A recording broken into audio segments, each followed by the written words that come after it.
Welcome to the NFL Saturday Podcast. This is Amp. And I'm Scotty. And we're here to catch you up on fantasy football for the week.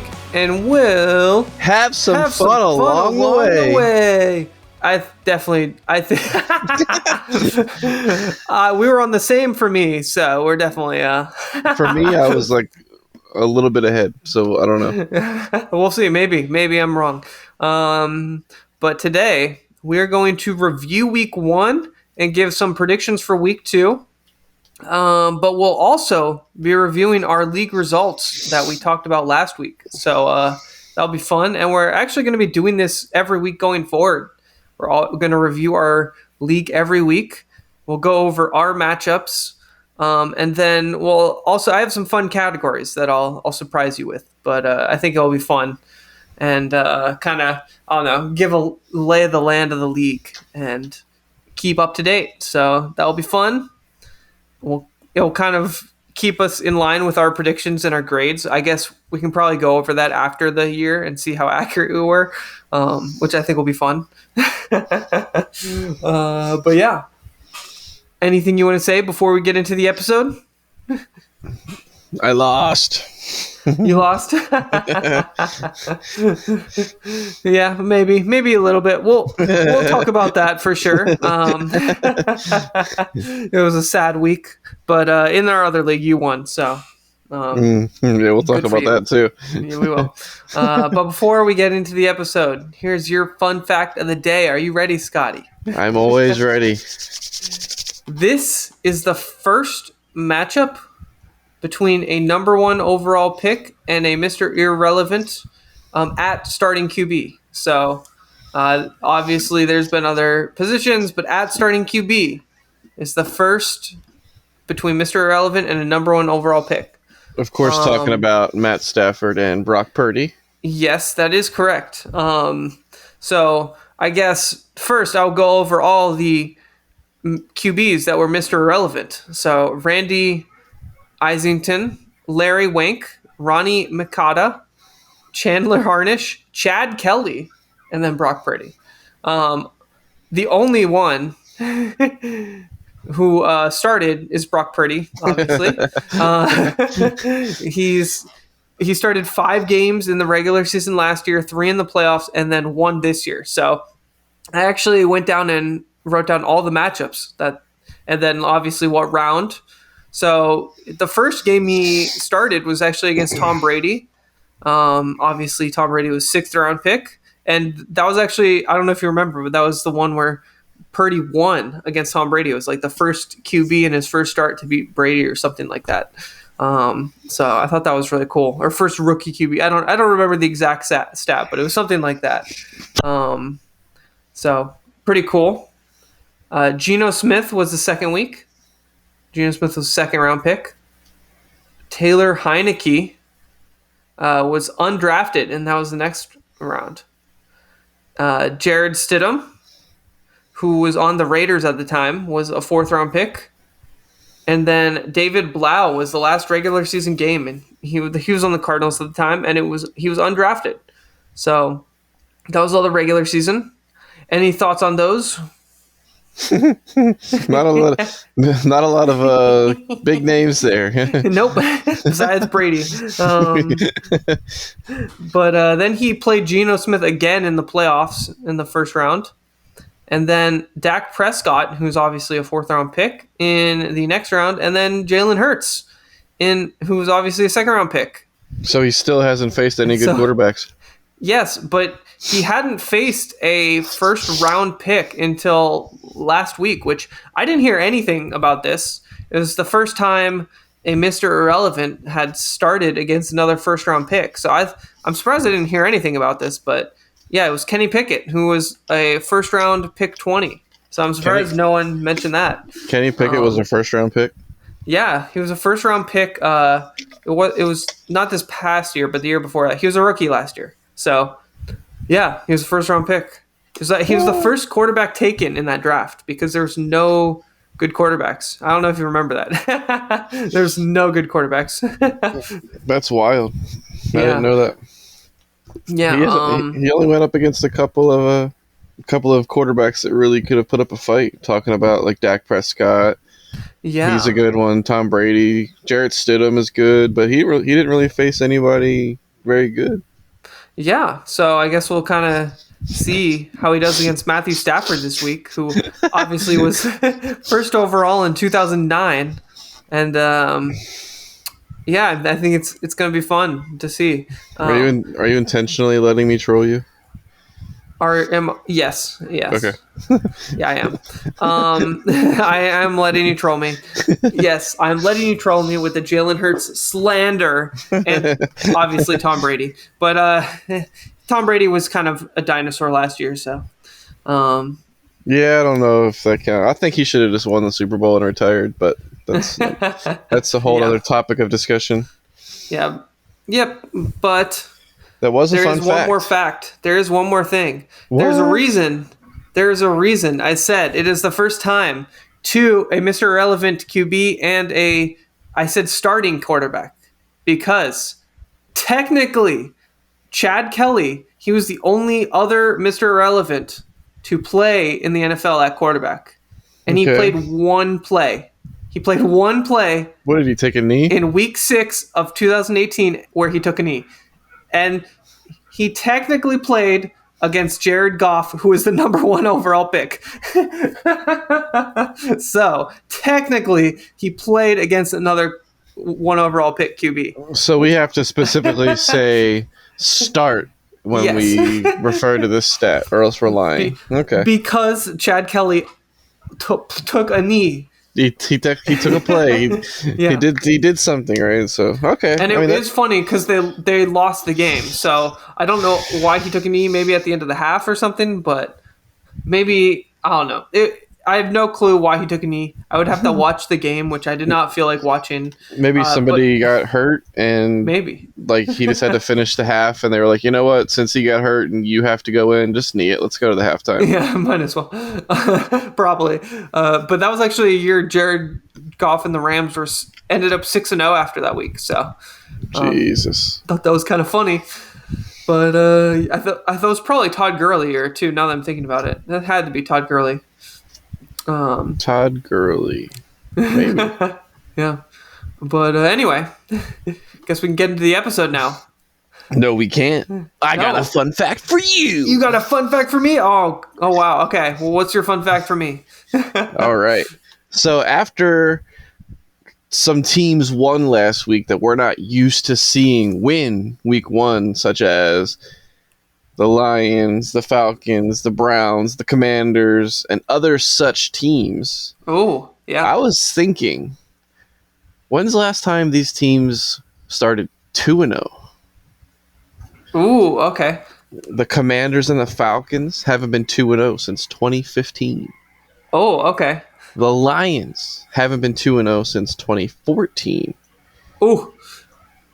But do you know who has the longest drought to start a season 2-0? I would assume the Browns because they suck. It is the Browns. Could you guess a year for me? I would guess in the 90s, so 96. All right. Let's see. I'm going to ask you, what year were you born? 93. Technically, since you were born before the start of the NFL season, the Browns have not started a season 2-0 in your lifetime. The end of the 1993 season was the last time the Cleveland Browns started a season 2-0, and they actually started 3-0 that year. It was the 1992-1993 season or 1993. I think 3-4. Okay, so I was born then. So technically I Oh, it was in your barely. lifetime. Yes. Yeah, It wasn't my technically. I was saying it backwards. Yeah. Barely. So you were born in 93, and then that fall they went 3-0 to start the season, which is the last time they ever did it. Fun fact. I like the fun fact. The other fun fact. The other part of that fun fact was the Falcons, who haven't started 2-0 since 2015. Yeah. They started 6-0 in 2015 Oh my gosh. and Wow. did not make the playoffs. That's crazy. Finished the season like 9-7 or 8-8 and didn't make the Oh, I playoff. remember that. Was that the same year the Chargers were really bad and Oh, I like? I Oh, didn't look. I don't know. I didn't look I, that. you didn't look that far. You didn't look at No, every team in the NFL for every year. Got it. Okay. just the teams that won. Just the teams that I was surprised to win week one that we're not used to seeing. And the Browns Yeah. have a chance. They play the Steelers, who we don't know yet if they are just really bad or San Francisco just made them look really bad. So Exactly. We don't. the And Browns might break the streak. I don't know. they might. I'm a little worried though that they will look bad again, and we still won't know because the Browns did look good against the Bengals. So Yeah. It's a 30-year streak though. They could break a Yeah. 30-year curse. that's crazy. That's pretty cool though. That's a pretty fun fact. We'll just say that. Thank you. Well, now I guess we can get into the episode, and it's time to start with your Mr. Unlimited. moment of the week. And that is something that you actually sent me. You actually let me know because I thought it was pretty funny. I was looking for a Mr. Unlimited moment, and that is that Shannon Sharp called Stephen A. Skip on accident for the second week in a row. Yeah, That was pretty funny. I was like, based on his reaction, it wasn't the first time. Yes, he slammed the desk in anger afterwards, so it was clear. Obviously, Stephen A. was fine with it because he was like, "Whoa, chill!" Like almost like you slammed the desk a little hard there, buddy. Like, chill. Like y'all worked together for like 10 years. It's okay. It's Yeah, understandable. literally.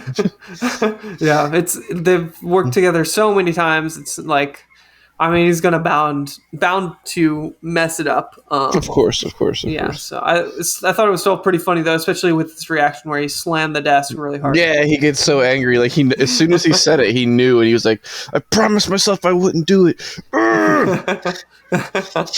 Yep, pretty much. I mean, You know how when you go into a business office and everyone has those little placards on their desk that say their name? yeah, They should just get those. So when he's literally making direct eye contact with them and still calls him Skip, it should be impossible if he's literally looking at a piece of plaque, whatever, with his name Yeah. on it. That should be impossible. yeah, that should be impossible. Like Invest in some every name time- tags, people. Yeah, yeah. Or he just has to erase his memory. That's the only two options. Ooh, we should call up Will Smith from Men in Black and hit him with that. Yeah, exactly. Hit him with the neuralizer. Well, now you don't even need a neuralizer. You just have a slap, so we can just have Will Smith. Oh Jesus! Keep my wife's name, or keep Skip's name. Ouch. Out your Anyway, awesome. Well, I guess we can get into the main episode now. let's do it. And we're going to talk about our league. This is going to be a new segment. So first, we're going to talk about our matchups because we want to keep in check with how our teams are doing. And then we're going to talk about the top 6 teams.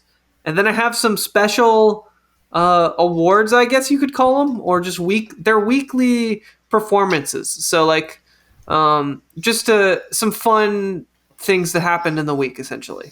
So Okay.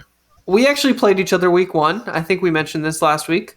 And I won. You mentioned this earlier in the episode, but I beat you 129.8 to 90.62. Yep. So, you kicked my ass. 39-point lead. And I was carried by Tyreek. It was very clear. Tyreek Hill carried me with 44.5 points. And you beat me by 39. Yeah, so So if he put up a 0, I would have won. if he put up less than 5 points, you would have won. Which was never going to happen. Not with Tyreek. Yeah, but still, I mean, my team, in a week where there was a lot of people that performed poorly, my team did really good. Like everyone got above 10 points essentially. I think Brian Robinson got 9.8, or no, it was Khalil Herbert got 9.8. I don't remember which one I started actually. I think I started Brian Robinson, but No, it was Javonte Williams got 9.8. That's who it was on my team. Um, but yeah, he got 9.8, and everyone else got above 10. Jalen Hurts was the only one who really did bad, I would say. But besides that, my team went freaking beast. It was insane. I even had Garrett Wilson on Monday too, so it was like just more fun, more points. I wanted to get the highest score, and I did. I got the highest score. So Congratulations! Do you get a medal for that highest score of the week? Yes, for Tyreek Hill and for your team. Yes, there's like a weekly report on Sleeper. It's actually kind of cool they do it, but they go over like the top scoring teams, the top scoring players at each position, the top scoring player.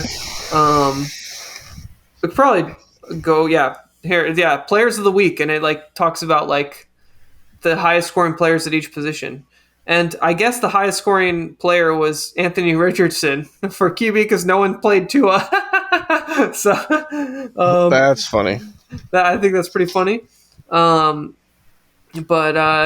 also had the highest scoring tight end because Hawkinson was somehow the highest scoring tight end with 11 points last week. Gee, because no Kelsey, no Mark Andrews. Yeah, so I mean, most likely he's going to be the highest scoring tight end this week unless someone goes insanely off. But my team's looking good, especially because I have Hurts and Hawkinson. So a good start to the week, even though I am going up against Kirk Cousins. That was a pretty hard one to swallow. But the top 6 ranked teams are LA Lambs, aka me. Rick, the original OG, is in second place. That was a surprising one. Alpha Kappa Olave in third. Team Totally Offensive in fourth. Team Hail to the Whatever in fifth. And then Moof's Mafia in sixth. So, those are the rankings, top 6 teams. Those are obviously going to update every week, but I just want to keep people in check with our playoffs, because top 6 teams make the playoffs. So, obviously, I'm expecting your name to pop in there once you get some easier matchups, and some other people to pop in there. I think one of my coworkers, I think, will pop in there. The one that we really like his team. I really liked his team. I'm changing my team name. Okay, I will let you change it, and then you did it just now on the podcast. I'm excited. Fueled by the rumors that Taylor Swift did not actually reject Travis Kelce's advances, and they have been seen together and are believed to be dating in secret. I changed my team name to Future Mrs. Swift. This is funny. I listened to the Kelsey podcast, so I appreciate the reference to it. That's a funny call out. And yeah, I think it has some chance. It has some merit. I will say, I don't know if you noticed, but because your players underperformed, you are now projected to lose to Jay Mucci. You mean after AJ Brown caught 4 passes for 20 yards? Yes, but also did have a massive touchdown called back because of a Rashad Penny freaking holding call. Oh my gosh, that killed me. But I felt so bad for you. If he doesn't hold, the play doesn't happen, right? Yeah. Because he for sure stopped him from getting to the quarterback. In my opinion. Yeah, probably. Well, I don't know, because he was rolling out. So maybe. I don't know. I mean, if he just stood there, he literally could have just stood there, and he would have had to go around him. So I don't even know if it was necessary. Yeah, that's true too. Just throw your body in there, man. Yeah, I mean, Rashad Penny is not. he's not holding up. Yeah. Anyway, though, I guess I will get into the 4 awards for last week, and the first one is the surprise of the week, which is the team that has the highest above projection. So the team that overperformed based on their projection the most. And that is Rick, the original OG, who scored the second highest in the league with 121.3. So very high scoring week. They were 20.4 points above projection. So very very solid week, and obviously they were the one who drafted the Niners, who did really good, and that includes Brandon Ayuk, who was obviously the big standout, second highest scoring receiver on the week. It was really just, I think, second highest scoring player. So it was him, and then obviously my Tyreek. So those were obviously the two biggest ones. But yeah, that was the biggest surprise of the week. We did talk about that. We that Debo is declining, and Ayuk seems like he's kind of taken over in San Francisco. Yeah. So Was Ayuk one of your last year MVPs or no? I think so. He was one of my top. What did we do? Top 3? Yeah, top he was, 3. He was one of. I think he was. I thought he was. I don't know. I think he was an honorable mention. I remember talking about him. I don't remember where, but we did talk about it. We both said that we liked him. I think he was an honorable mention. Yeah. So, yeah, good pick. Obviously, looks like Ayuk's a really solid pick. I mean, I still think Purdy is not a good pick there, but yeah, I mean, Purdy didn't even do well in fantasy last week, even in a good game. So, definitely a little worried, but what can you do? Next award is the team owner that got let down the most. So essentially, someone whose team let them down and was the lowest below projection. So this one goes to, yes, Team Brave Soul, who scored the second lowest points in the league with 76.28, and they were 34 points below projection. Whoa. And it's obviously because of the Burrow chase stack. Yeah, that was a brutal stack. I mean, not their fault. You're going to start Burrow and Chase, so just really unlucky. And this award is really just the most unlucky owner because, right now it's looking like it's going to go to you. No offense, but you are like 20 points below projection already. So we'll see. But I'm aware. not pretty so far. Yeah. So the next award is the closest match, which this goes to Moof's Mafia and Clickable Ideas. So Moof's Mafia is the lowest scoring winner of the week, and they scored 89.64 points, and they beat Clickable Ideas, who only scored 86.74. So it was a lower scoring game, but it was very close. And Moof's Mafia actually won on Monday night. They came back on Monday night. I mean, they should have won by more because they had Josh Allen and Gabe Davis, but they only won by 3 points with Josh Allen and Gabe Davis. And Josh Allen scored 12 points and Gabe Davis scored 5.2. So on Monday night, there was definitely a sweat there. And I mean, definitely a worrisome when you're like down by like 15 points or whatever, and you have Josh Allen and Gabe Davis, you think it's going to be a blowout, like you do not think it's going to be close near the end. So definitely a sweat there. Is the last award the biggest defeat?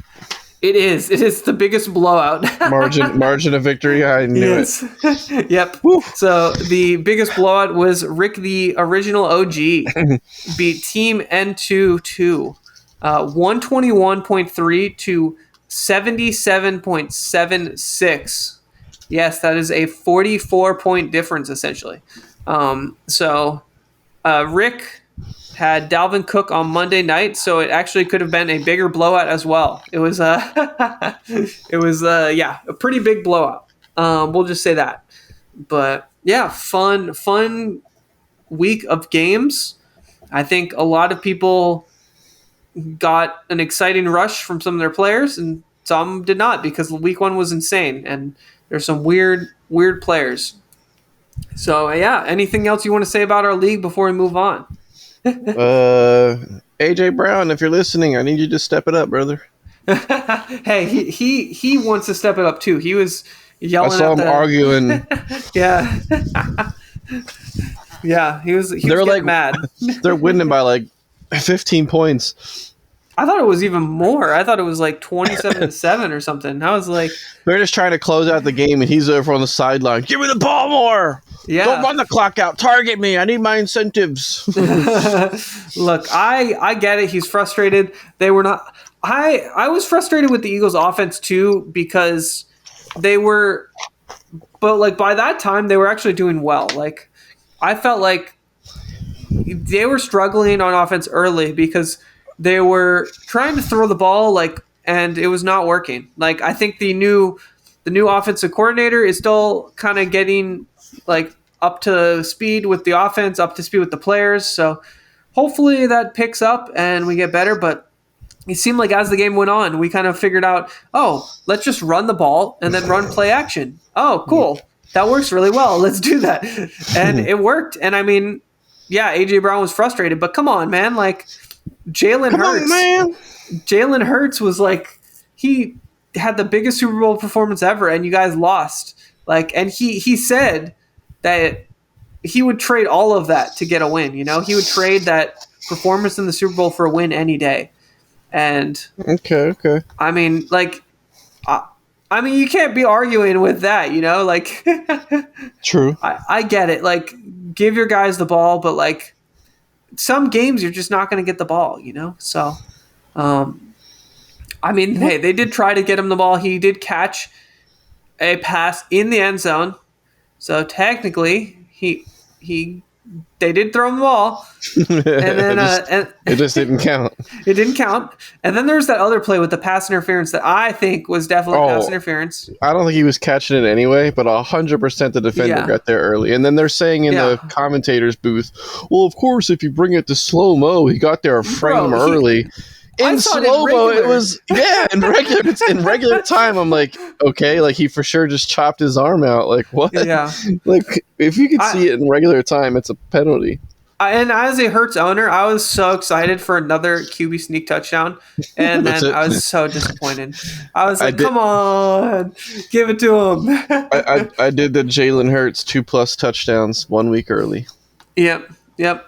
Bummer. I'm definitely considering trading Hurts, though. I mean, I don't think I will because I'm an Eagles fan, but I'm a little worried. Like, passing, they're not really passing the ball. Like it was really 2 big plays to Devontae Smith. Those were the only, like, yardage, you know? Like, he didn't really throw the ball that much. I mean, he had 24 points with half of the points he scored were rushing touchdowns. Like that is concerning. So I don't know.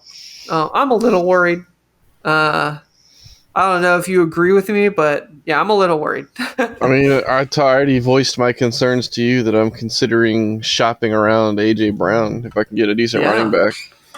Yeah, they're just not throwing it. So I'm hoping it picks up, but like the Vikings were a good matchup. Like that was concerning. Mm-hmm. I agree. So what do we think?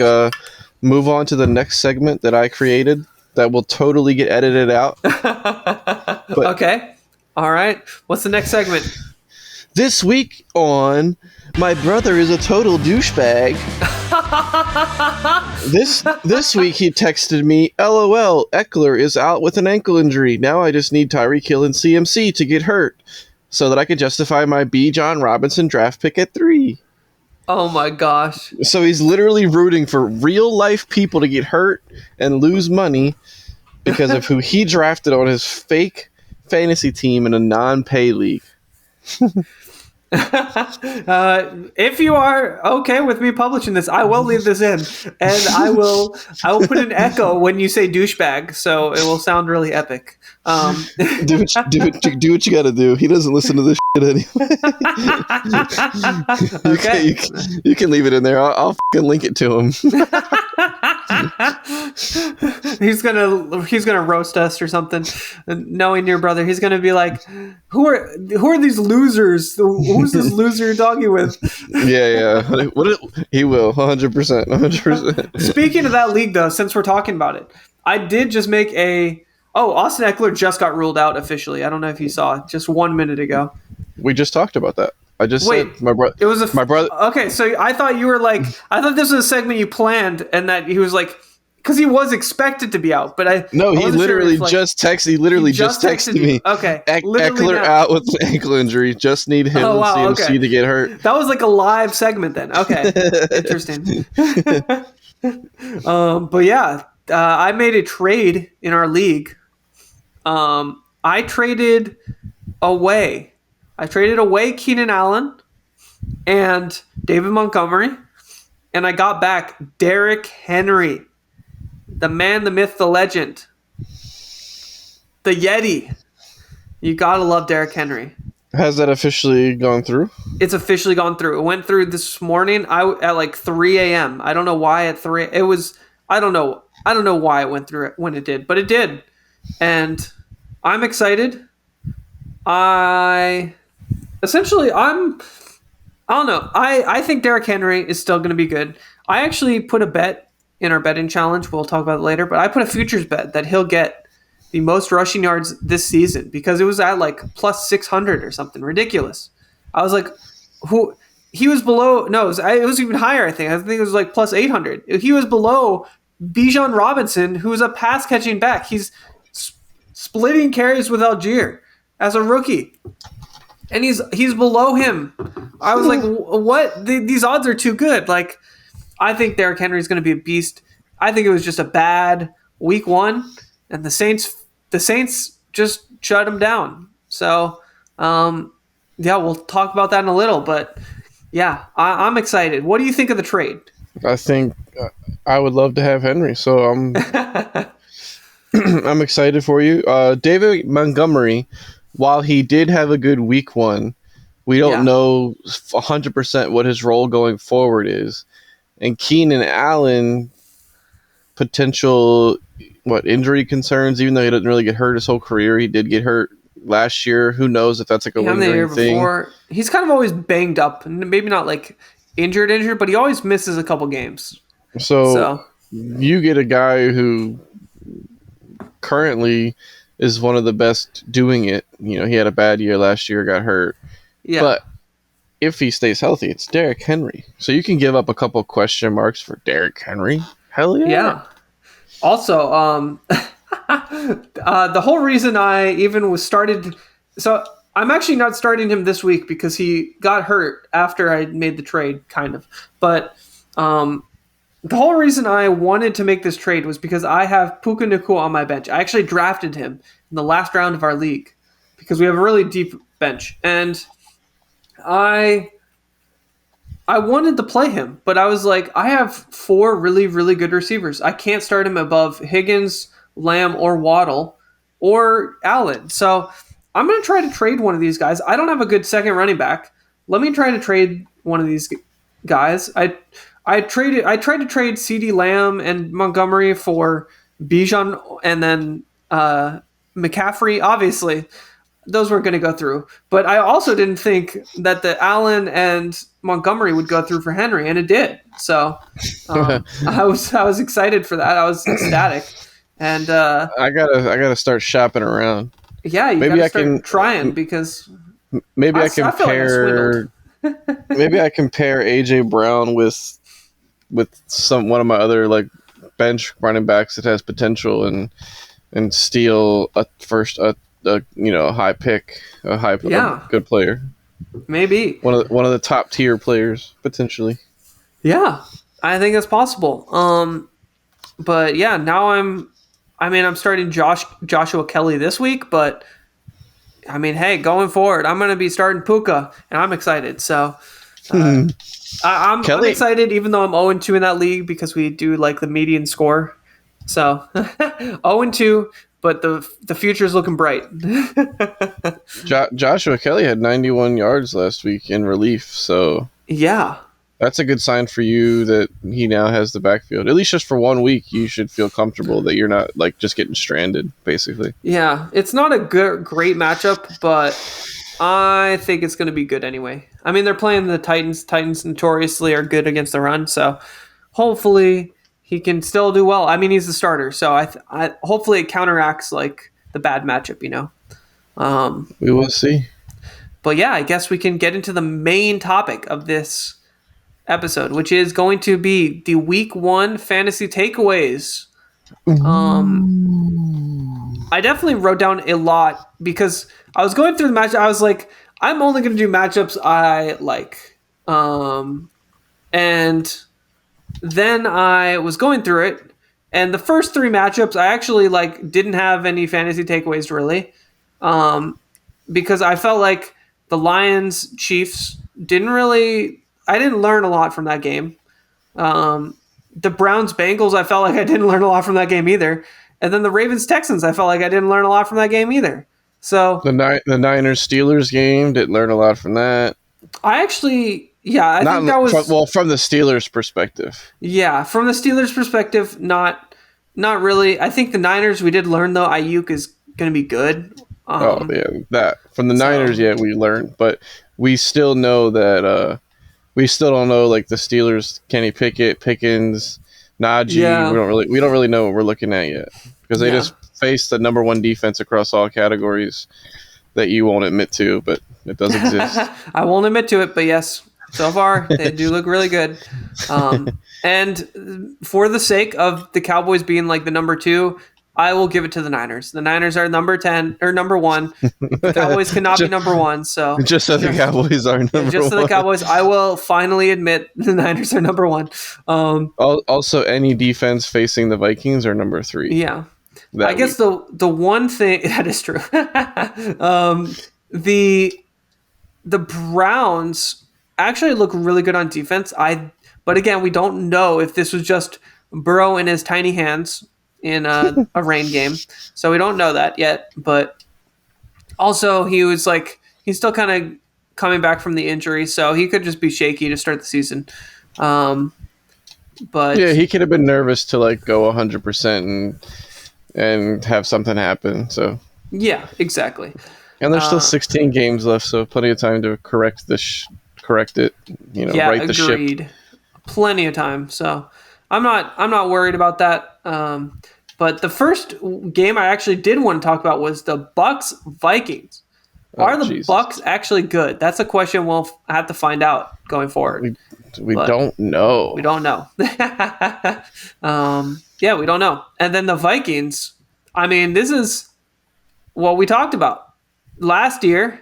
You've talked about this a lot. They won all these close games last year, and we both thought they were overrated. Like, they're not that good, They're not as good as their record said. They were 11-0 in one possession games. We talked about it throughout the whole entire year. You kept giving me shit because I said that they're frauds, and you kept saying like 11-0, like eventually like they're not frauds anymore. I got to give them some credit. And I never backed down. I was like, how many one possession games can you be in? And now this year they've been in 2 one possession games and lost them both. So technically, it's hard to call the Eagles game last night a one possession game, but the score was it was technically one possession. But, it was, but it never felt like a one possession game. But stats are stats. Yeah, I mean, it barely was a one possession game because they got the Hawkinson second TD at the end. But technically, yes, it was. So from 11-0 to last year. Actually, since they started last season, 11-0, they're 0-3. Oh yeah, because the Giants. Actually, I don't know if they lost. I don't know if it was a one possession game. Actually, was it? I don't know. I just assumed you knew because you said that. But I said it so confidently, and then I was like, "No, wait, I know they lost. I don't remember the score." But it was the Giants. I mean, it had to be a one-score game. The Giants weren't putting up that many points. Let's be honest. Now the next game was the Falcons Panthers, which I didn't want to mention much about it, but I just wanted to mention that the Falcons are not throwing the ball again at all. And if you have Pitts or London, I am very concerned, and it sucks. But because Desmond Ridder had 18 pass attempts in a full game. Yeah, that was close. So the whole thing was very last year. The whole thing was very concerning. They're giving me week 1 through 6 Chicago vibes last year when the most pass attempts Justin Fields had throughout like the first month was like 18. And we just kept criticizing him. Just, either use him to run the ball or throw it more. Like, you can't just willingly lose games. You got to try something. So hopefully they adapt and start trusting their quarterback more. But he does suck, so they are right to not trust him. I don't know. I agree. Who's the backup in Atlanta? I don't actually know. But I think they're going to stick with Desmond Ridder. They won the game 24-10, and this is what Arthur Smith loves to do. He just loves to run the ball. So I don't think they're stopping. I mean, they have the running personnel, so I don't think they're going to throw ever. No matter who is that quarterback. So yeah, I'm trying to trade some. I'm trying to trade Pitts if you have him. I have him in best ball though, so I'm kind of screwed. Hopefully he has some good weeks, But I have Pitts, so I mean, you have Pitts. Ooh. Well, I will not be accepting that trade from you. I apologize. Speaking of the Falcons enjoying running the ball, I'm going to lose to somebody this week who's starting Algier and Bijan, so that's exciting. Oh my god. Oh man, that's going to be brutal. Because they had Kirk Cousins and Hawkinson last night. And Hawkinson. Oh my gosh, man, that was Hawkinson had no catches in the second half, and then had like a 4-catch touchdown drive out of nowhere. Like what the Justin Jefferson fumbled on the 2-yard line. Still the worst rule in history. Yeah. No one recovers a fumble, but the other team gets it and gets average field really position. Dumb rule. Even as an Eagles fan, it was a dumb rule. I have to admit. Everywhere else on the field, a fumble out of bounds just means that the team that fumbled it just retains possession. You have to earn possession, but for some reason in that end zone, all of a sudden it's just like you know what? Here, take it. Yeah, I don't get it. I think it should go to the 20-yard line, but it should go back to the team that fumbled it. So I think that would be an interesting wrinkle. Because then you get punished, but you're not like. Yeah, you're right. You know what? That would be fun. Yeah. Actually, I like that. Let's write there. Let's send a letter to the rules committee. There we go. I like it. The next game was the Commanders Cardinals, which was a surprisingly boring, low-scoring game. Yeah, and are the Commanders good? I think I don't think so. They're underdogs against the Texans this week. That can't underdogs be true. Against the Texans. No one has ever been an underdog to the Texans. That's never happened. Especially this year. What? That's got to be a typo. I think that's insane. That's a typo. It's a typo. No, wait. I am getting my teams mixed up. They're not playing the Texans. We'll get back to that later. Never mind. I'm an idiot. And just cut this part out, and we'll be fine. All right. So what's your next interesting matchup? Well, I did want to talk about the Cardinals, though. Is their defense actually good? That's the question I have. I think Sam Howell. That team's still building chemistry. So I think first couple weeks are gonna not be a good indicator of what we're going to see. So give them a chance to warm up, as they say. I think, I don't know. I think teams that I have hope for, that I go into the season thinking that they're going to do well. I won't immediately just admit I was wrong after 1 or 2 weeks. Give them a chance. But the teams that I think will suck, if they start off sucking, I don't give them a chance. I just say, yep, I was right. I mean, I think the Cardinals' offense is abysmal. And we saw that. I mean, they got a defensive touchdown and they only scored 16 points. So I think their offense is abysmal. But their defense kind of look a little good. And I mean, they got the Eagles' defensive coordinator who was really good last year in the regular season. And he sucked in the Super Bowl, though. Yeah, most of the playoffs.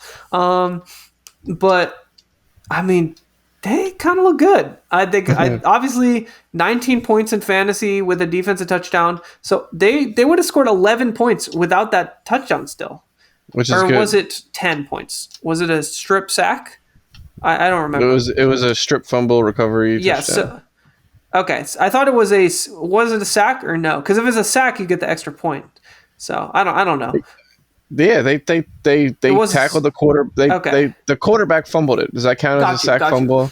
Yeah. So then it was like they That's would have like a got 10 9-point points play, without right? that. Yeah, 9-point play. So 10 points without that. That's still pretty good. I mean, it Oh, was Commanders, 100%. but we'll see. I'm intrigued to see how they do against the Giants, who did really really bad. They still haven't Um, scored points yet yes. in the Um, 2023 season. They're yet to find the end zone or the field goal posts, which is really tough. yeah. Yep.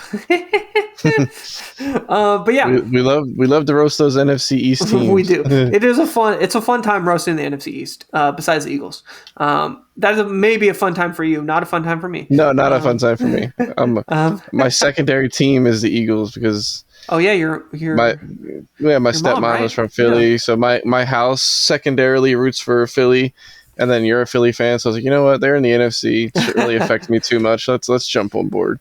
Yeah. I guess we can move on to the next game. Next game Which is is the Jaguars and the Colts. So the ooh, Jaguars offense looked elite, in my opinion, and Ridley Calvin especially. Ridley. Man, he looks like a beast, and I'm He's so worried because I don't own fast. him in any best ball, and I don't own him in any redraft, and I'm gonna have to watch him do amazing this year, and I am worried. So It yeah, is annoying when you see someone and you're like, why didn't I think of that? yeah, I do have Zay Jones though, and he did look as good as I expected, so that's good at least. He had a nice touchdown for sure. Yeah, He looked good. yeah. Calvin Ridley hopefully not stealing too much work. Hopefully not. Hopefully he doesn't. Hopefully he does well, but not too well. I don't want him to like do like Cooper Cup numbers where essentially I can't win money or win a league without Ridley. So I hope he doesn't do that well. True. The Colts also looked good, I think, on offense. Richardson is my top rookie of the year now. I mean, he kind of was before. I was expecting him to do really good for fantasy. But I actually I picked him for offensive rookie of the year. I made a futures bet on him because I like the way he looked, and he's still below Bijan Robinson in betting odds. And based on what I saw, I don't see Bijan Robinson getting it if Richardson stays healthy because I mean Bijan's going to split work with Algier. I don't. I mean, he's going to have a good year, but I don't see him getting like numbers that could compete with Richardson if Richardson plays the whole year. You know, so Correct. I'm just betting on him staying healthy, essentially. I'm betting. I literally bet on him to stay healthy. Yeah, literally. Actual cash money. Yeah, and I don't know if you know this, but Richardson's my most owned quarterback in best ball. So Ooh, I 'cause you got really a good like it. deal on him. Yeah, I got You a probably really good you deal. could probably get him with like the last pick or something, right? No, because like all the starting quarterbacks are essentially drafted in best ball just because you're drafting like 2 or 3 quarterbacks. So True. essentially most if not all of the quarterbacks get drafted. So Richardson, I drafted him in a lot of leagues though because I thought he was a good value, and also you can really easily stack him with like his rookie receivers. Like if you don't get Michael Pittman, it's not the end of the world because I got like Downs and I got like Alec Pierce. Alec Pierce looked bad, but Josh Downs looked pretty good. So I'm excited. I want to see how they do and see if Richardson stays healthy. I don't know if you saw it, but I did make a bet this week with Richardson in it. We may To talk score about that 2 later. touchdowns. We'll see. Yeah, maybe talk about that later. We'll see. He should have had 2 touchdowns last week, but he I got know, hurt and and then he came got out freaking when they were on like the 2-yard line. 100% his name was getting called Yeah, there. and I don't know if you saw the play. I watch a YouTube channel called the QB School. It's an old quarterback, JT Sullivan. I don't know if you've heard of him, but No. he's really good analysis, and he like studies the all 22 angles. And essentially, like on that play, I think it was Pittman was like not blocking at all. Like he was like just standing there essentially, like barely blocking and like looking at him run. When he And got it's hurt? like, and he got hurt. And it's like, come on, man! Like really, like you're really gonna like You just leave your not putting boy out to effort on a dry. play where your QB is like putting all the effort. But I mean, Richardson looks like a beast, man. He is just putting all of the effort in. He looks so good, especially rookie year. Like rookie year quarterbacks, I never trust them if they're just pocket passers, but rushing quarterbacks, I'm willing to bet on them, So I like it. I think he's a great pick this year, and he looks really good. You're gonna be able to play him against any matchup, I think. So, I just need him to get 15 or more fantasy points, 9 out of the 17 games, and then hope that one of those games he just gets a 30 ball. Because I bet my brother of those, my brother was like, he won't get 15 points like over half the games, and I felt so bad taking his money that I didn't just agree to that bet. I added in a little buffer for him. The 30 points. If I just bet the 15 points, it was free money. And I literally was like, I can't do that to him. I can't just take his $50. He's underestimating his athleticism and how easy it is to get 15 points. He had 15 points at halftime. Yeah, like literally, like. So I was like, you know what? I took a gamble. I added a 30 point, but I didn't just add it. I told him, you pay me. I'll pay you $20 if I'm wrong. You pay me $30 if I'm right. So I gave myself a little. You got a little extra. That's a smart move. Because the 30 points is not, it's not guaranteed. That's a little harder. Yeah, especially for a rookie QB, that's pretty hard. So, although he did have 22.9 points when they were on the 3-yard line, so if he got he would have had 28, right? If he got the touchdown, that would have taken him to 28.9. Plus the yards was like 3 or 4 yards, gets him to like 29. So realistically, just in his debut, he almost he looked at that. He was right outside the 30-point window, essentially. So I'm like, if he stays healthy, I'm really liking my chances. Yeah. I'm really liking my chances. He looks like he's going to run a ton. So, it looked like he wanted to run every time he touched the damn ball. He's going to have a Justin Fields game for sure, where he runs for like 100 yards and definitely gets you 30 points. So, I'm excited. I'll just say that. Me too. The next game we already talked about was the Niners-Steelers, so I don't think we have to talk about that again. This week won't even be any better for the Steelers because they're playing the Browns, whose defense looked good. So after next week, we might be sitting here saying we still don't know about the Steelers. We still don't know. Because they just keep playing top defenses and we can't learn anything. We will get to see them play on Monday night, though, when they play by themselves and don't play with any other teams in the area. So just by themselves, no other games on Monday night, just one game. Just By the way, there's 2 Monday night games. And they're overlapped. Back-to-back weeks. They're overlapped. Yeah, they overlap. And there's 2 games in week 3 as well. Why are they doing that? For money. I really think it's for money for the NFL. They make a ton more money because the primetime games make more money for them. So I think that's why. And I think it's like experimenting. I don't mind it. I know I'm gonna, now that I have NFL Plus, I'm gonna watch a game on my TV while I watch one on my phone. I'm gonna be watching 2 games at once. So nice. So that's what I'm gonna be doing, but I don't mind it. I do see the hate though. I understand why people wouldn't like it. I don't know my schedule because my company got hacked and all of our systems are down. Wait, what? Oh God! Look it up. MGM hack. Hack. I'm looking this up right now.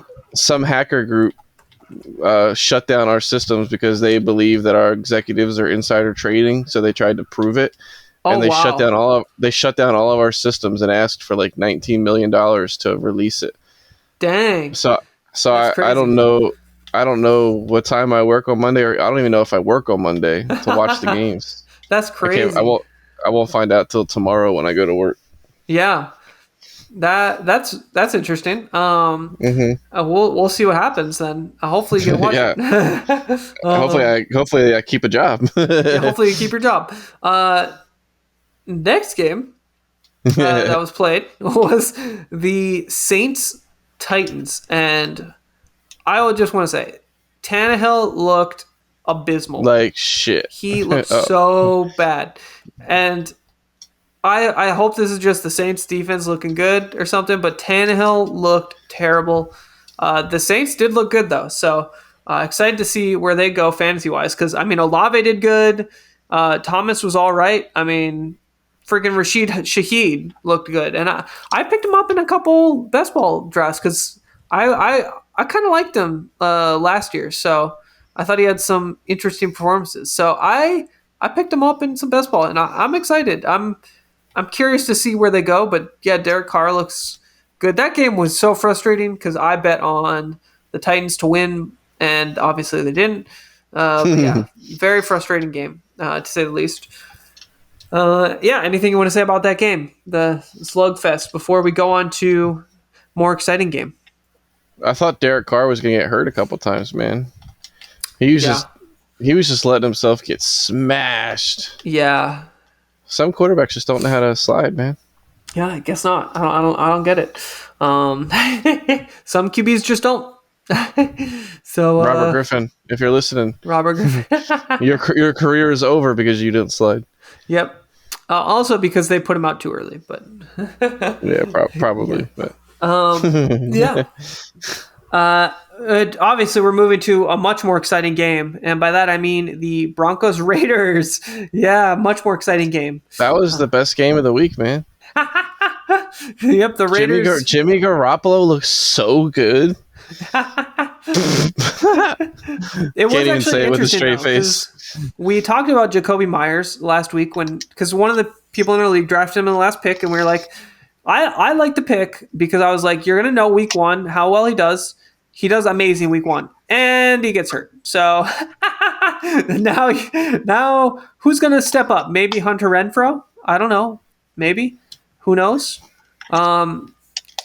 The Raiders looked all right, though. I don't think they're going to be good for fantasy, really. I think maybe, but they will have some value there.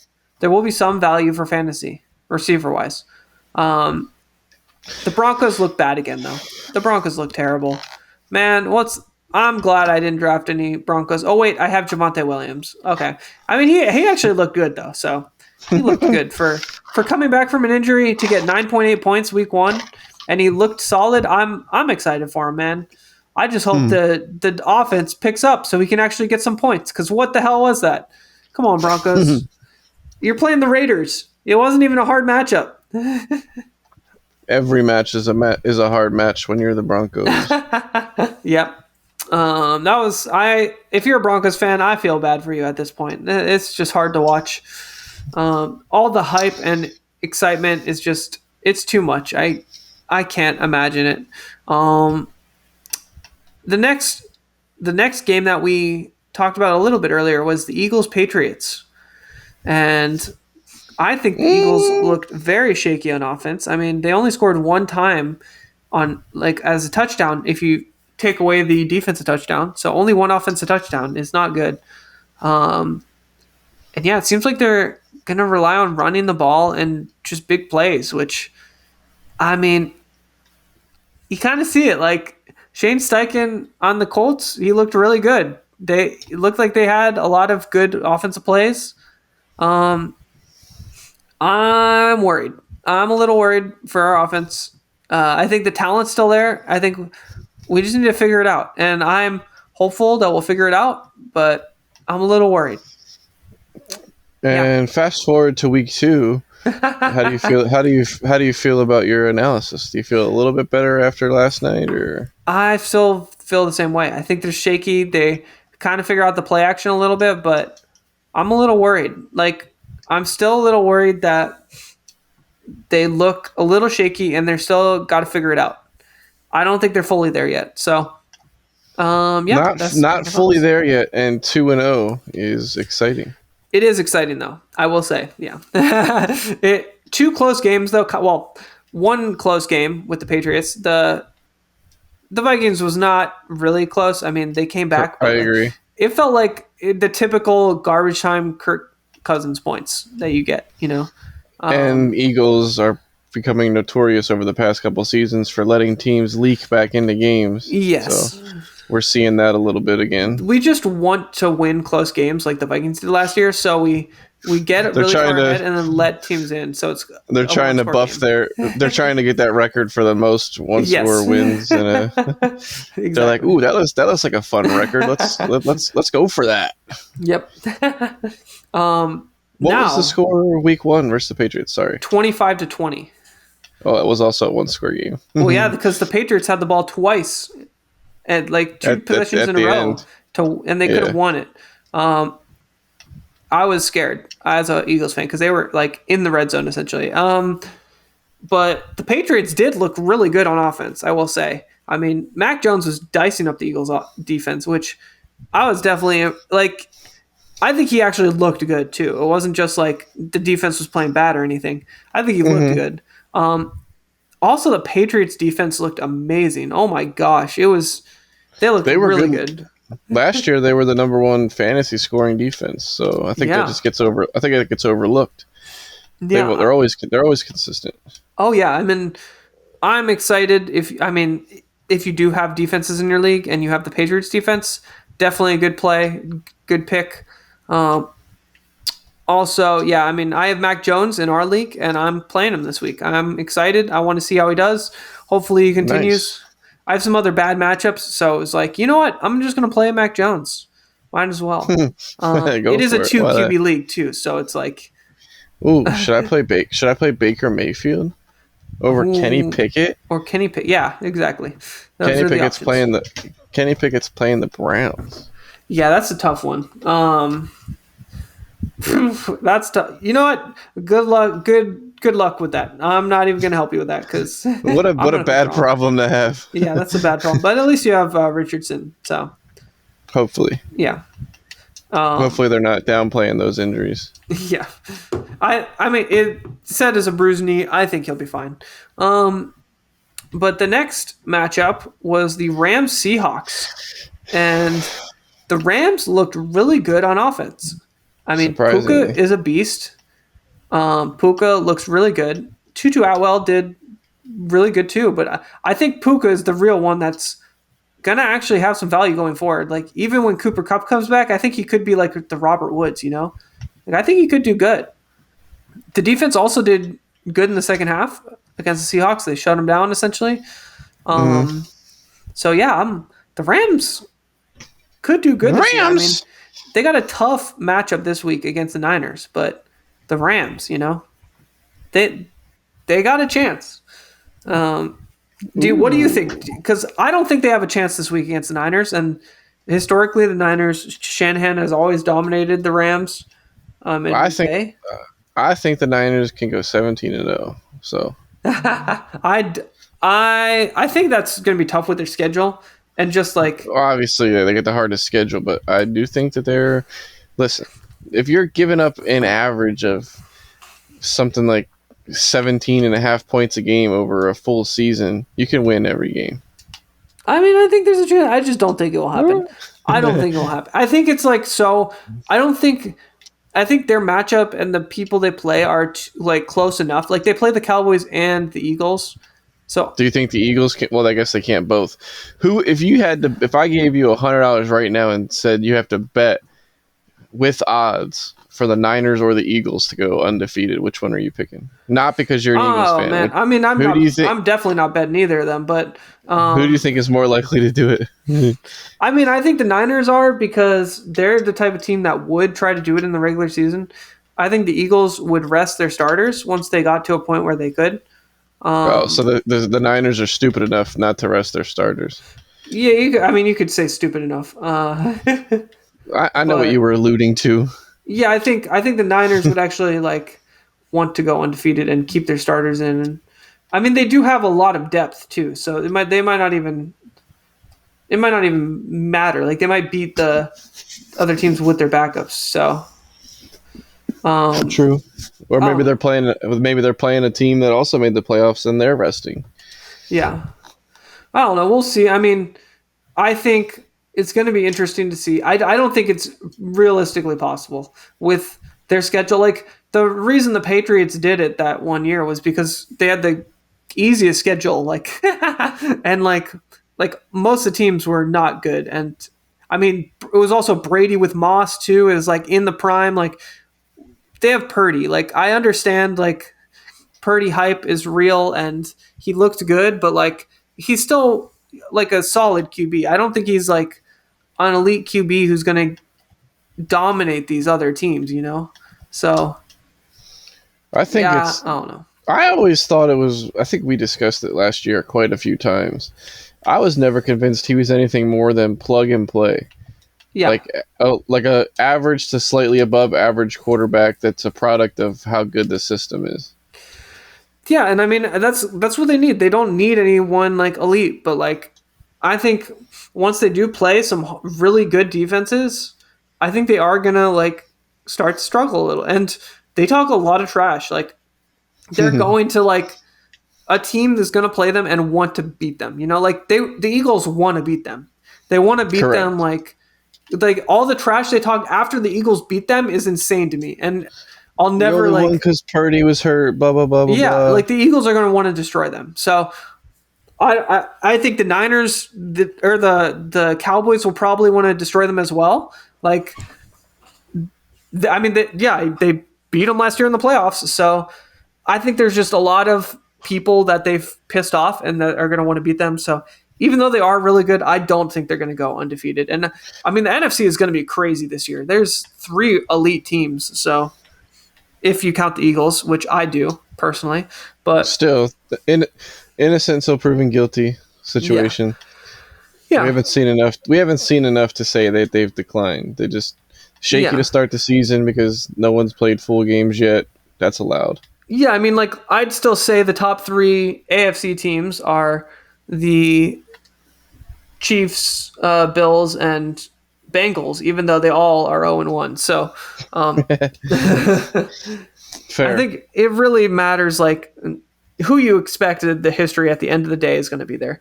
But I guess we have to talk about the other side of that matchup, the Rams Seahawks, and that's the Seahawks. And I'm a little worried about the Seahawks. I mean, they did not look like the Seahawks of last year. Yeah, but like I said, I don't write people off after 1 week. So I don't either. But at the same time, Gino has only had 1 year as a solid starter, really. So in his whole career, yeah, I'm still going to be worried. In his whole career, he's had 1 good year, and but it was such a good year. Yeah, it was such a good year.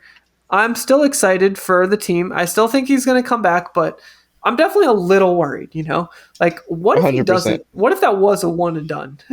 What if he reverts back to the guy who couldn't even win a backup role on the Jets? Exactly. Now, though, we have, I think, was the most exciting game of the week, and that is the Dolphins-Chargers. Oh, 100%. That was the most fun game. The Dolphins are back.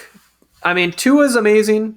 I just hope he'll stay healthy and keep it up because, man, he looked so good. Tyreek, obviously a beast. I have Tyreek. So good. Love it. Tua came in with the top quote of the week, man. Yeah. Wait, what did you say? The quote? What do you say about your critics? What do you say to your critics who still say you can't throw deep?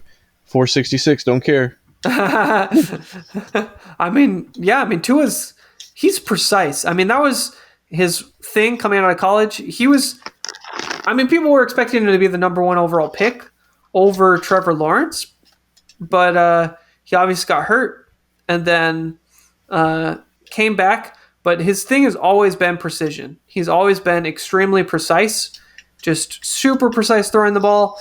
And when you have Jalen Waddle and Tyreek Hill and freaking Raheem Mostert, Devon A-Chain, like you have all this speed, you don't need to throw it like really, Correct. really far down the field. They're going to get so much separation. You can be a little bit like short and they're still going to be fine. And it's all about the design too. Like they'll run after yards after catch all day. So I don't know.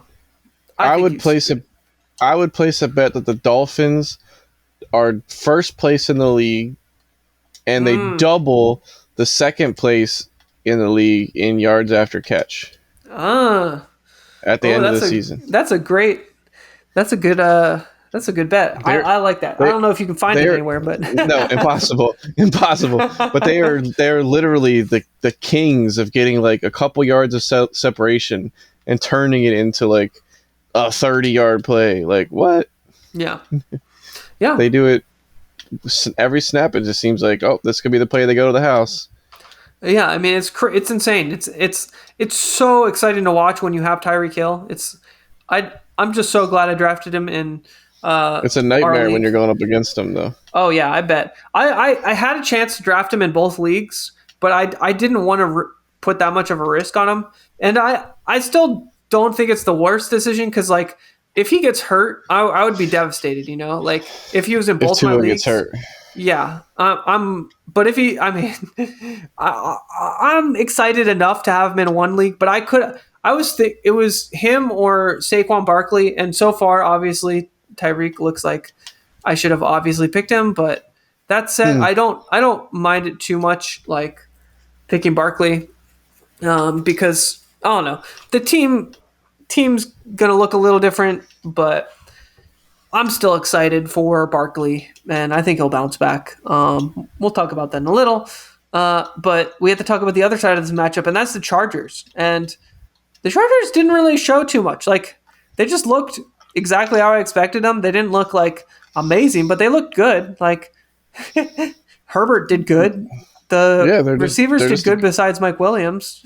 I think that's the sign of a good team when they just they show up, almost win a game, but no one individual person had like a performance that stood out. You know, they just played well as a team, like you're supposed to. And Eckler looked amazing. Obviously, he got hurt sadly, but Joshua Kelly looked really good too as the touches. He had like 7 yards of carry, I think it was. So he had 90. He had 91 yards at the end. Yeah, I'm excited for him. I have him.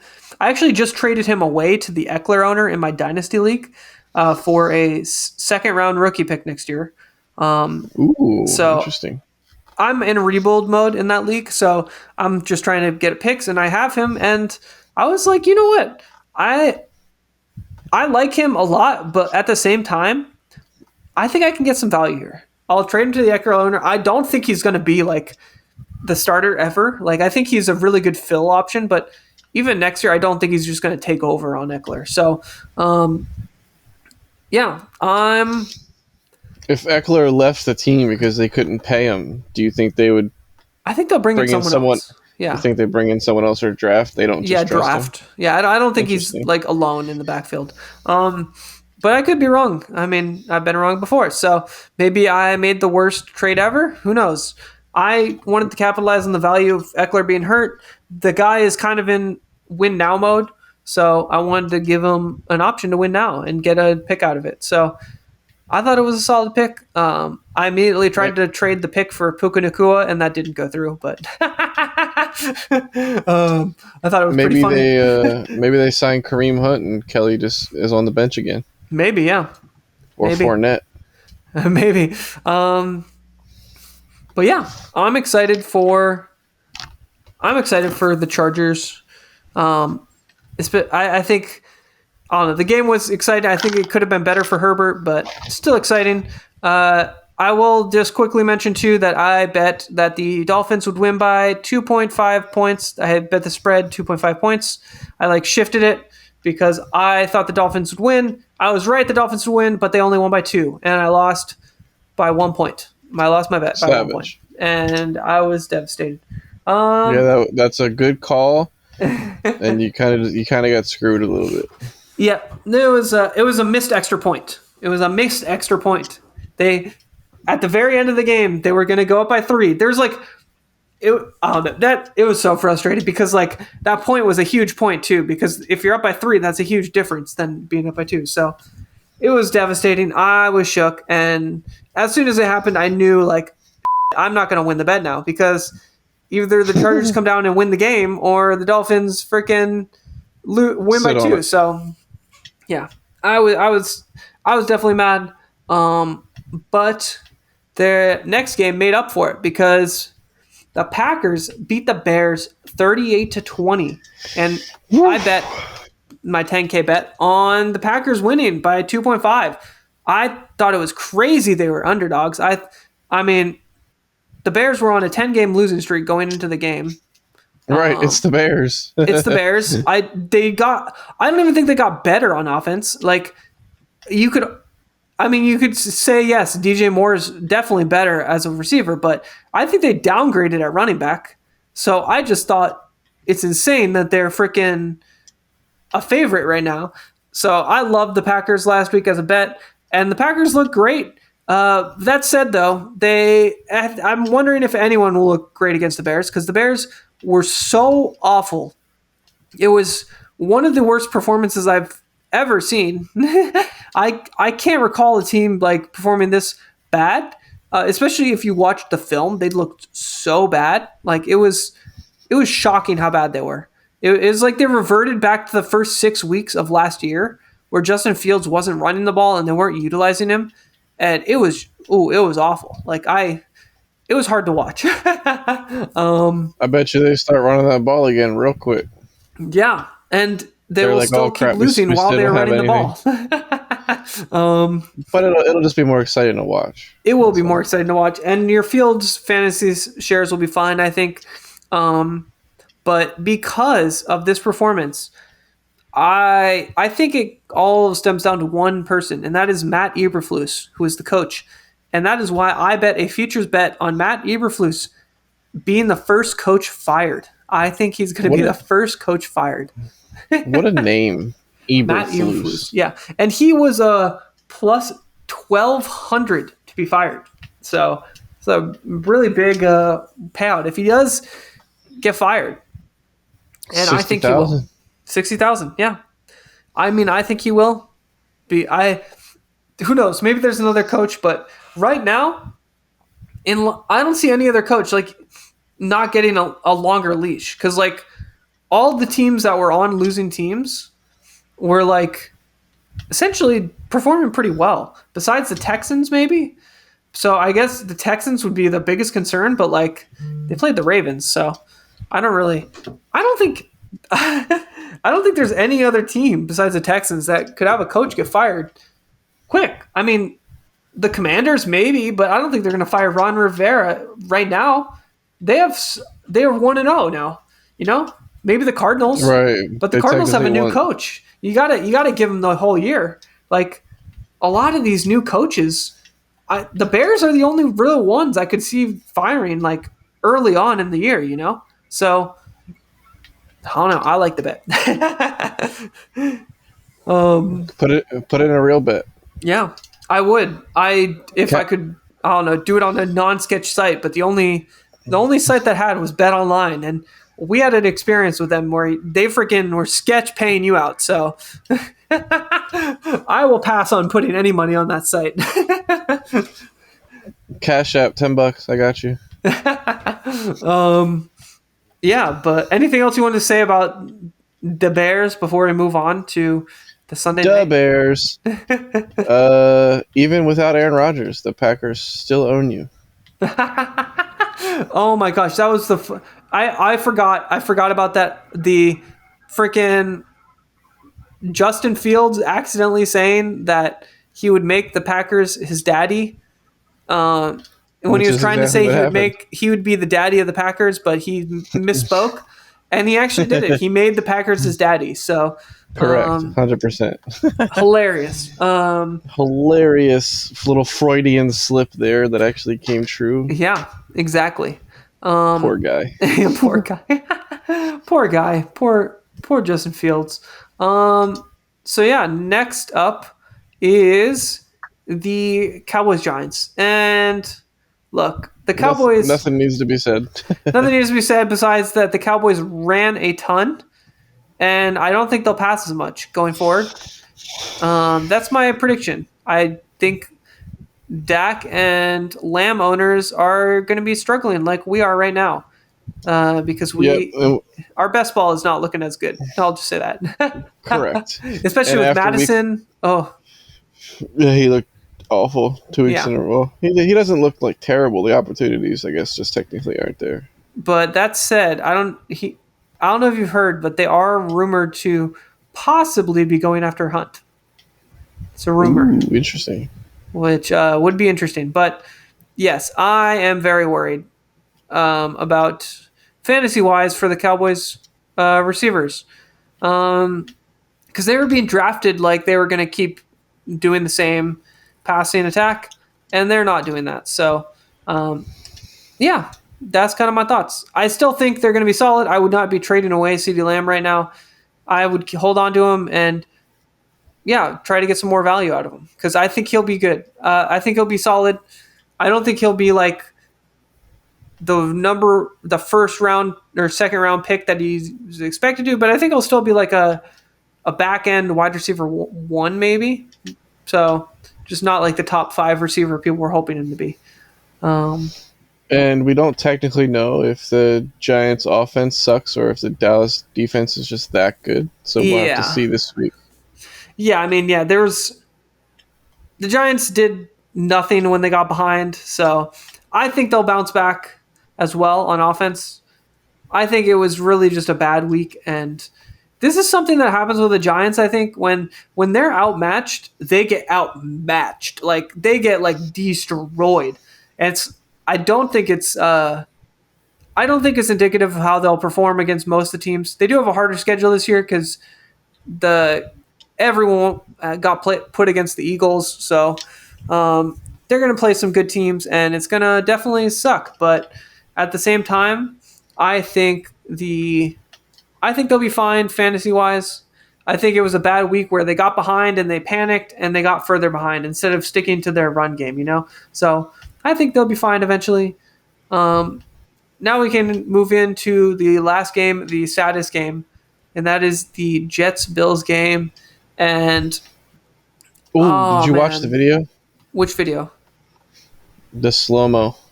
Oh, yeah, I saw the slow-mo, yeah. You could literally see it coil up into his leg. Ugh. Yeah, it was yeah. I'll just say it sucked because everyone wanted to see. It was an experiment. You take a really good QB, put him in a team that has literally everything but a top QB, and see how we'll do. Will Garrett Wilson be top 5 receiver? All of that. You want to see all of it. Now we're asking after the injury, who will be fine? I think the running backs will be fine. I think the running backs will be good.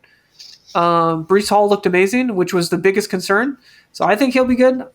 I think that's a fine draft pick. But Garrett Wilson, I do not think he'll be as good. I mean, we saw it. He had to make the most incredible catch because freaking just to get a touchdown. Yeah, Zach Wilson could not throw him the ball. He threw it right to the defender, and Garrett Wilson had to one-handed grab it around the defender. So Garrett Wilson he had to do it. Yeah, it was unbelievable. Tip drill, recovery, composure to bring it in. That was the most catch of the year candidate in week 1 for sure. Yeah, and I mean he's so good. He won't be as good for fantasy. I think he'll be solid. I'm not trading him away because you can't really trade him away and get value. I would at least want to have him do really good. Maybe he'll have one really good week and you can trade him away on a high. Or you could just hope that Zach Wilson does perform well the rest of the year.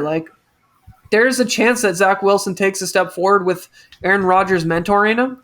I mean, I saw someone mentioning that this is actually probably the best case scenario for Zach Wilson because he's going to have Aaron Rodgers actually mentoring him now for the year. He still gets to play. So he actually gets the best experience possible because they're gonna go back to Aaron Rodgers if he comes back and actually can play next year. But I don't know. I'm definitely curious. I mean, I think it is funny. I also heard people talking about how this is the funniest transformation because no one liked Zach Wilson last year. Everyone wanted to see him fail. Everyone was pissed at him. And now everyone is rooting for him. Literally, it has flipped so hard. Everyone wants to see him do well. He was the backup. It's let's see how he can do. He can come in and let's just hope he does good. Everyone's rooting for him. I'm excited to see how it does. I don't think they'll be as bad as people are saying. There's a chance that he was just not fully prepared to come in the game. I mean, it was nerves too. I think a lot of it was nerves. Kind of caught off guard, put on the spotlight. Monday Night Football, You're worried about Aaron Rodgers. You're wondering, like, you're constantly thinking about, like, what's going on with him. Yeah. You know. Now he gets to practice with the ones. Aaron Rodgers is going to directly like coach him essentially. Like it's going to be exciting. Like I don't think they'll be as bad as people think. Their defense looked amazing against the Bills. Like amazing. They're freaking I just think the hype is there. The running backs looked amazing. I'm excited. Now that said, I did not think the Bills looked good. It was a tough matchup, but I think Allen looked terrible. He threw 3 picks. It was like, what's going on? Is he reverting back to the old Josh Allen? Yeah, the first 2 years he was bad, right? Or 1 year. Yeah, he had like abysmal completion percentage. I think Josh Allen is going to have a down year. I think so. Does a Bills Josh Allen down year still equal winning the division? I don't think so. Especially with the Dolphins now and the Patriots looking good. With a healthy Tua. Yeah, I agree. And now that they lost to the Jets, a division game, like it's not looking good. I think that's a huge game week 1, and they kind of blew it. Yeah, and also last thing to note, I don't know if you watched Hard Knocks. I don't think you did, right? No. Okay, so the Jets had two rookie receivers who they were friends. They had them in the episodes. 2 rookie receivers, undrafted, both undrafted. They come into this crowded receiver room. This already the most crowded receiver room in the league. Obviously, Corey Davis ended up retiring, but he must not have been able. He must have heard that he wasn't going to make the squad. He must have. Yeah. He's like, I'm just going to retire, make it look good. But it was really cool to see them make the team because they were really good friends. As a viewer, you were not expecting them both to make the team. You 2 rookie undrafted receivers in a crowded receiver room. I would be shocked if they made the team. They both make the team. It was really cool. And then Xavier Gibson, one of the rookie receivers, he had that game-winning punt return in overtime. And you could see the whole team was so excited.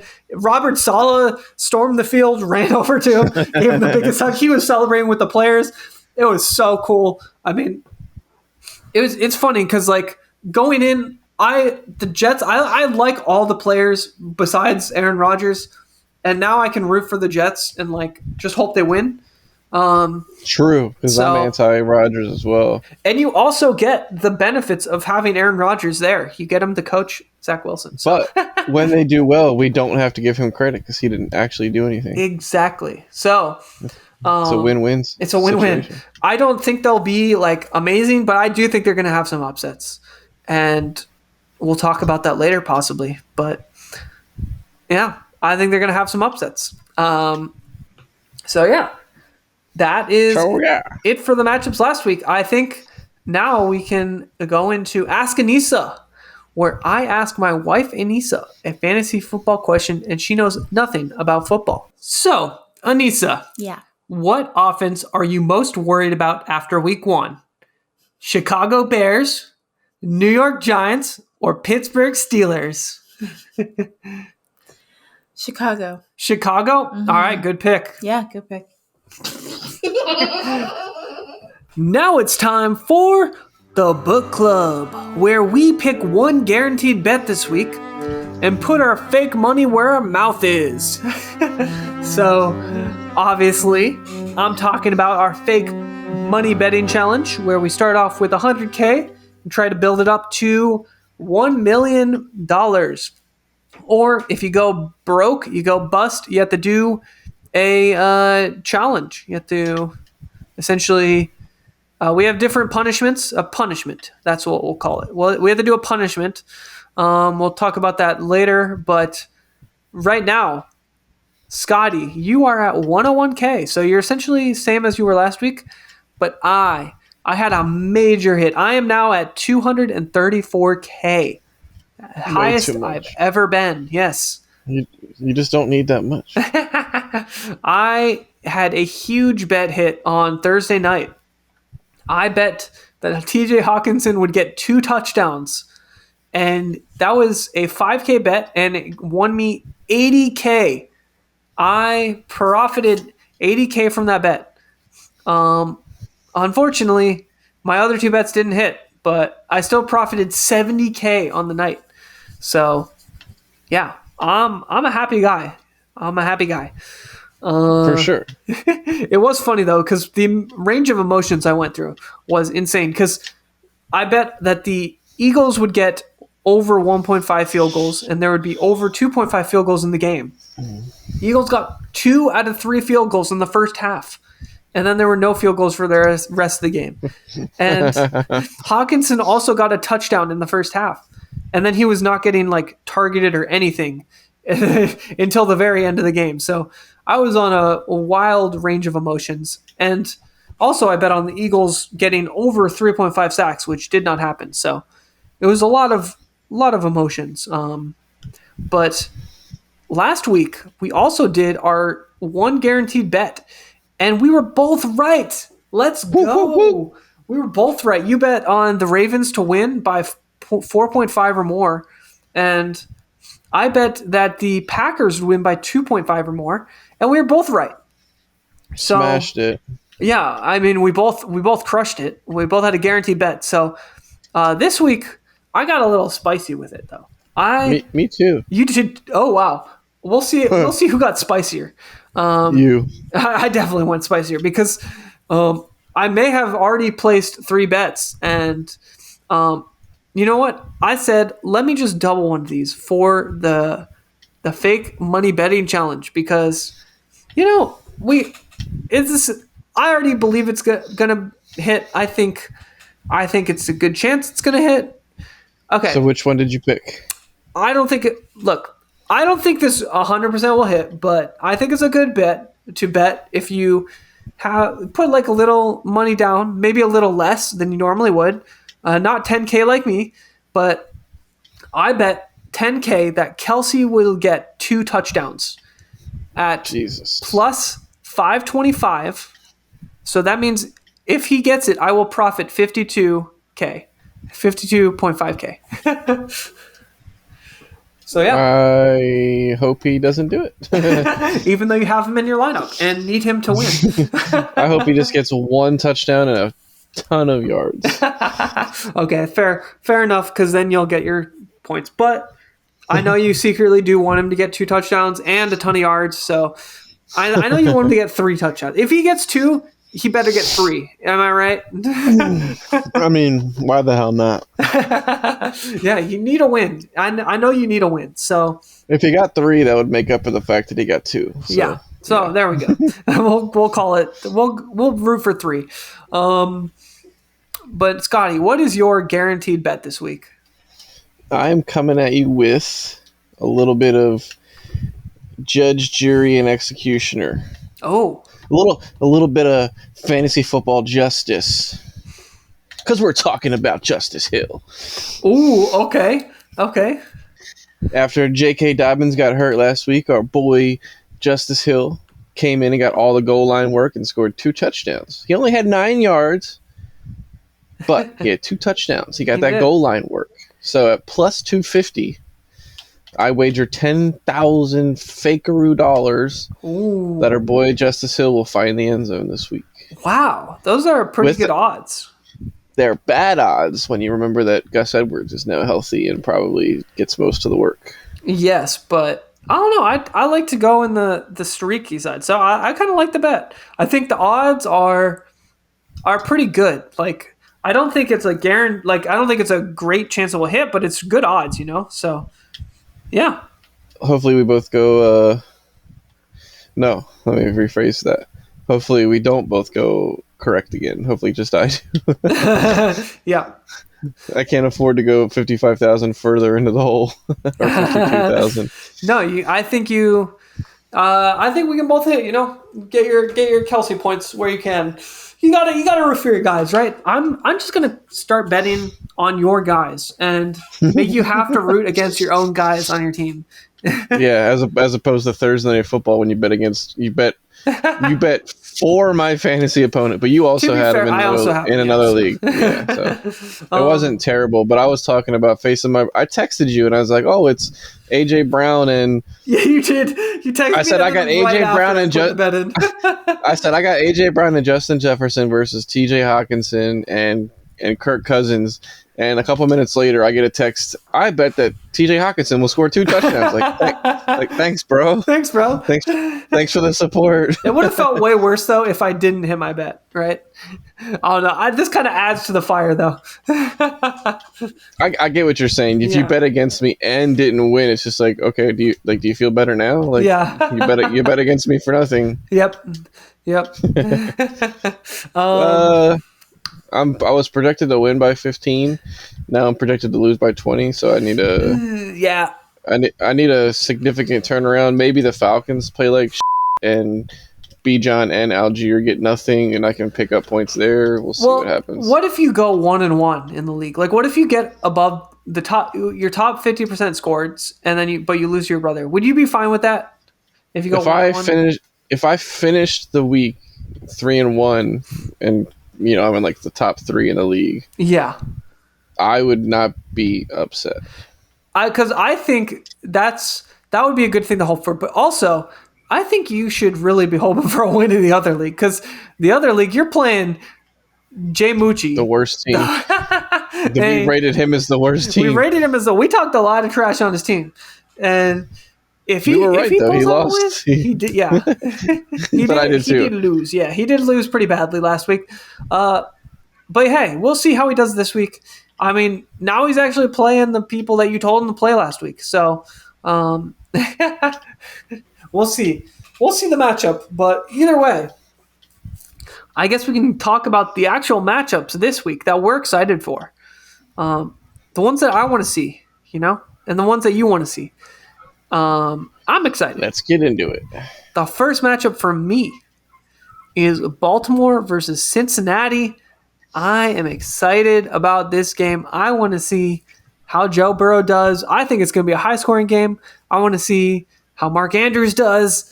There's so many people. I have T. Higgins. I am not excited for this game. I hope that there's some fantasy points, even if it's not high-scoring. I want to see some points. I want to see some points for T. Higgins. Come on, bounce back, Joe Burrow.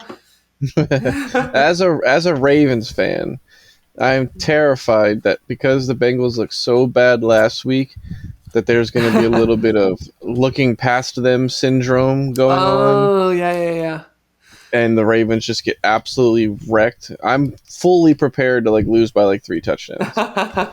Hey, we look shaky even versus the Texans early. The Bengals are going to be looking to put their stamp on the league and prove that Burrow's worth the 275. I'm expecting to get walloped. I'm fully prepared. I mean, I just want to see how Zay Flowers does. I want to see how Mark Andrews comes back and does. I mean, I have Mark Andrews in our league. In our other league, I have T. Higgins. I want to see how they do. But yeah, I get your sentiment, and I would be worried as well because the Bengals are they're going to be pissed. They got embarrassed by one of the worst teams in the league's history. So yeah, one of their rivals too. So yeah, definitely gonna be a crazy game. What's any game you want to discuss or are excited about? Ooh, I get the floor. You get the floor. I am excited for Lions versus Seahawks, man. Lions home opener after beating the Super Bowl champs, playing a team that had a shaky week 1. They have a chance to go 2-0 for the first time since we covered earlier. 2014 was the last time they started 2-0. Jared Goff is on some kind of crazy streak with 10 games in a row without an interception, something like that. Oh wow, I didn't know that. Some funky stat that some weirdo had to really dig deep dig deep in the archives to figure out. I'm excited to see if the Lions come out. They said that Jahmyr Gibbs is going to have a much bigger role, and he looked electric Yeah, I saw that last too. week. They were like, "Look, we just got to slowly get him in, but we're going to unleash him soon. Like, get ready." Which means your David Montgomery trade looks genius, Exactly. or like he stole from a little kid, because it is my little brother. Oh, that's your little brother. Who knows nothing about fantasy football? He just saw a trade and accepted it. He was like, "Ooh, this is cool." Yeah. Oh, Derrick Henry had blank, 4 points. Let's get rid of him. Yeah. However many points he actually had, I don't know. Yeah, I felt a little bit bad, but at the same time, I was like, "Hey, well, I'm just gonna do it. Might as well." How many points did Derrick Henry have last week? 13.9 from him. That's below his norm for sure. Oh yeah, definitely. A little bit of robbery, but that's okay. Like taking candy from a baby. Speaking of something we didn't talk about yet, What? before we talk about the next matchup, my fantasy matchup. I don't think we talked about the fact that I won by 0.34 points, decimal points. Yeah.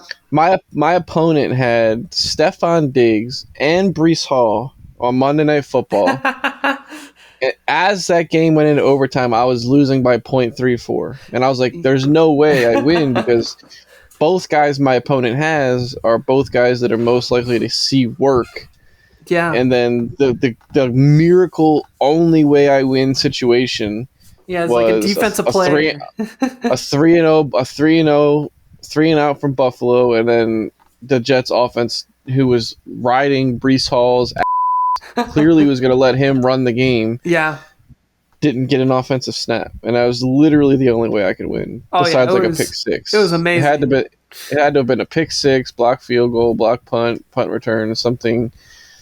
I had a very small chance to win that game, and it came through. I was pumped. It was even crazier because you ended up in 5th place in points, and he was 6th place. So you were like right on the median. So. Yeah, he's I'm 2-0, but I'm 2-0, but if he gets even one more point, I am 0-2. Yeah, such a fine line. So crazy, just exciting week 1 matchup, and I'm happy for you. I like this game a lot too. The Seattle Detroit game. I didn't really say much, but yeah, I'm excited to see if Seattle bounces back. And I mean, last year it was an insanely high scoring game. So it was like 40, like almost like 100. I think it was like 90 points or something crazy. So, yeah, hopefully it's that again. Hopefully it's a huge high scoring game. I'm excited for all the players in this game. Kansas City versus Jacksonville. Yeah. Oh, I thought you were going to segue into the next game. That is actually the next game that I was going to say I was excited about. So, Kansas City, that's the game. That's the game that the whole country is excited about. Even neutrals are crazy. Like, when's the last time Kansas City? Patrick Mahomes has probably never started 0-2 in his whole life. Yeah. And literally, the Jags look good. His whole life probably never started 0-2. Actually, he probably did it. Good. I think he did it last year or 2 years ago. It was like, I think it might have been 2 years ago. But yeah, they started like, I think there actually was, it was like, it might have been after the last Super Bowl or after the Super Bowl they lost. I don't know. I'm going to fact check you. Yeah, fact check me. I think they started 0-2 another year. And people were like freaking out too. Or they started like 1-3 maybe. I don't know. They started really bad though. And you're gonna have to fact check me. I'm not gonna do it right now. Oh, okay. Well, we can just talk about the game. Yeah, this game I'm excited for. I really want to see if the Chiefs bounce back, and I'm excited to see Kelsey finally. I think he's gonna have a monster game, as previously mentioned. I think the Jags will do really good on offense. I think Ridley. I think Zay Jones are good plays. ETN. I'm excited to see Pacheco, how he does. I'm excited for everyone in this game besides the Chiefs receivers. So, yeah, I'm excited for Kadarius Toney. I did. Yeah, we do a free bet or he bet on like random stuff, and essentially it's like a 5K bet, but it has to profit $1 million for the challenge. And if you win it, the challenge is over. Like, you win the challenge. So obviously none of us have done it yet, but I did bet that Kadarius Toney would get a touchdown in that bet. So yeah, I'll be rooting for him, I guess, kind of. So I already know that I'm not going to lose this week. Yes, you do, because he's not going to get it. Am I wrong to openly admit that I hope that the Chiefs do not bounce back? No. I hope they lose. I'm rooting for Jacksonville. I'm rooting for Jacksonville too. I think it will be exciting to see Jacksonville start 2-0 and Kansas City start 0-2. It'll be fun. And I mean, we know the Chiefs are going to bounce back, but the adversity is kind of, I don't know. It's exciting to see Mahomes battle through it, because he always battles through it and does well. So, yeah, I'm excited. I agree. I totally agree. Anything else you want to say about that matchup, or do you want to talk about your next matchup that you're excited about? That was my next one. Do I have to come up with another one? No, you don't. I only have one more, so I can just go over. I guess I'm slightly excited about the defensive battle in the Jets-Cowboys game. Ooh, yeah, that one. I'm excited to watch that for football reasons. Yeah, specifically just for the defense. I want to see I want to see if Dak finally has that classic Dak game. Multiple interceptions, choke drives, 3 and outs. Yeah. We'll see. We'll see. We will definitely see. Awesome. Well, my last matchup I'm excited about is the Dolphins versus the Patriots. I'm actually excited for this. I want to see. Excited for another 200-yard Tyreek Hill day? Yeah, I want to see. Yeah, I mean, it's Bill Belichick, so there is a chance Tyreek Hill, they triple team him. But we'll see. I want to see how the Dolphins do against a good defense, a defense that looked good, and I want to see how the Patriots do if they do good again. Because Mac Jones had 30 points last week in fantasy, so I want to see how he does. I'm excited. Yeah, that's all my matchups. Anything else you want to say? Those are all good ones. The last thing I will say is that I am rooting in favor of the Browns snapping the 30-year streak of not starting a season 2-0. Okay. Awesome. Even as a division opponent versus a division opponent, which is good for their tiebreaker, I'm willing to sacrifice that 1% edge just to see something cool happen. I do not want it to be under Deshaun Watson's name, so I will not be rooting for it. Yeah, I guess that's true. But yeah, that is the tiebreaker for me. But yeah, I guess that could be it. Anything? Do you have a surprise segment for me, or you want to call the episode? Hello, episode. Are you there? All right, there we go. So I guess we can move on to my strong opinion of the day. Ooh. And that is that having 2 games at the same time on Monday is actually enjoyable. Thank you for listening to the NFL Saturday podcast. Follow us on Apple Podcasts, YouTube, and TikTok at NFL Saturday.